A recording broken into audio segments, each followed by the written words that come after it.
সিলেট সীমান্তে রাত্রিকালীন কারফিউ জারি করেছে ভারত। এ বিষয়ে আরো জানাতে সিলেট থেকে যোগ দিয়েছেন সহকর্মী রানা মজুমদার। রানা, হঠাৎ করে কারফিউ জারি কেন, আর কারফিউ জারির ফলে যে প্রভাব পড়েছে সেটি কেমন দেখছেন আপনি?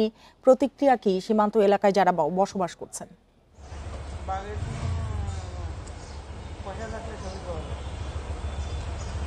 দেখুন, আসলে এই কারফিউ জারির সংবাদটি পাওয়ার পরই আমরা যারা বিজিবির যারা সংশ্লিষ্ট রয়েছেন কিংবা সীমান্তে যারা কাজ করছেন সেই সকল কর্মকর্তাদের সাথে সংশ্লিষ্ট ব্যক্তিদের সাথে আমরা কথা বলেছিলাম।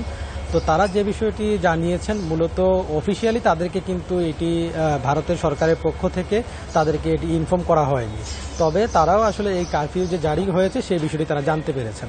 তবে সিলেটের জেলা প্রশাসক বলেছেন কারফিউ যে জারি হয়েছে সেই বিষয়টি কিন্তু ওনাকে অবগত করা হয়েছে এবং এই কারফিউ জারির ফলে যে আদেশটি দেওয়া হয়েছে মূলত শুক্রবারে, সেখানে বলা হয়েছে মেঘালয়ের যে আসলে 3টি জেলা রয়েছে সেই 3টি জেলায় রাত 8টা থেকে সকাল 6টা পর্যন্ত রাত্রিকালীন যে কারফিউটি জারি করা হয়েছে সেটি বলবৎ থাকবে এবং পরবর্তী নির্দেশ দেওয়া না পর্যন্ত এই কারফিউটি কিন্তু বলবৎ থাকবে। অর্থাৎ এটি অনির্দিষ্টকালের জন্যই মূলত দেওয়া হয়েছে এবং ধারণা করা হচ্ছে, আপনি জানেন যে গত বৃহস্পতিবারে সিলেটের সীমান্তে বিএসএফ এবং বিজিবির মধ্যে ভূমি জরিপের যে বিষয়টি ছিল সেটিকে কেন্দ্র করে কিন্তু এক ধরনের উত্তেজনা ছড়ায় এবং স্থানীয়দের বাধার মুখে তখন কিন্তু বিএসএফ এই যে ভূমি জরিপের যে বিষয়টি ছিল সেটি কিন্তু আর পরিপূর্ণ করতে পারেনি এবং সেই ভূমি জরিপ না করেই কিন্তু তাদেরকে ফিরতে হয়েছে।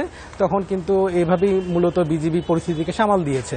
ধারণা করা হচ্ছে এই পরিস্থিতি থেকেই হয়তো মেঘালয়ের যে 3টি জেলা রয়েছে সেই জেলাতে হয়তো কারফিউ জারি করার মতো অবস্থা সেখানকার প্রশাসন থেকে করা হয়েছে এবং সেখানে আদেশে বলা হয়েছে যে আসলে অবৈধ অনুপ্রবেশ ভারতে হোক সেটা কিংবা বাংলাদেশে হোক, পাশাপাশি চোরাচালান বন্ধ, সন্ত্রাসী কর্মকাণ্ড বন্ধ, এই ধরনের কর্মকাণ্ডের কিংবা এই ধরনের যে অ্যাক্টিভিটিসগুলো রয়েছে সেগুলো মূলত প্রতিহত করার লক্ষ্যে এই কারফিউটি জারি করা হয়েছে।